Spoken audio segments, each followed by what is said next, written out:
Des logements, un campus, des entreprises, de nouveaux transports, la presqu'île est le plus gros chantier de l'agglomération grenobloise.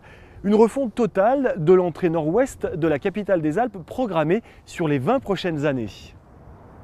Vue depuis la Bastille, la presqu'île coincée entre Isère et Drac paraît presque petite. Et pourtant, cet îlot de 250 hectares représente un sixième de Grenoble.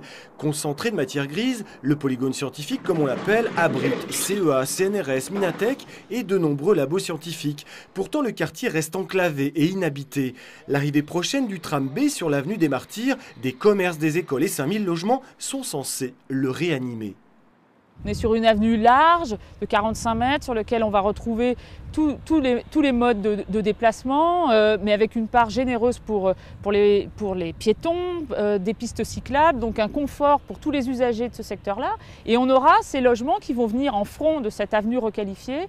Donc on est véritablement sur une modification radicale du paysage urbain de ce secteur-là. 8 tours, bientôt 11, les nouveaux immeubles du quai de la Graille viennent d'éclore. Ils combinent appartements étudiants, logement social et accession à la propriété. En misant sur l'habitat, l'innovation et le transport, la ville espère créer un nouveau cœur urbain.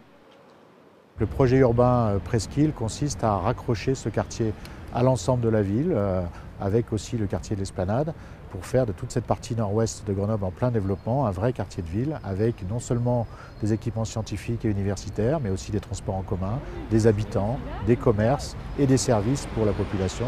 Avec un objectif de 10 000 étudiants et 25 000 actifs, l'ambition est grande pour la presqu'île. Coût de l'investissement, 1,3 milliard d'euros sur 15 ans.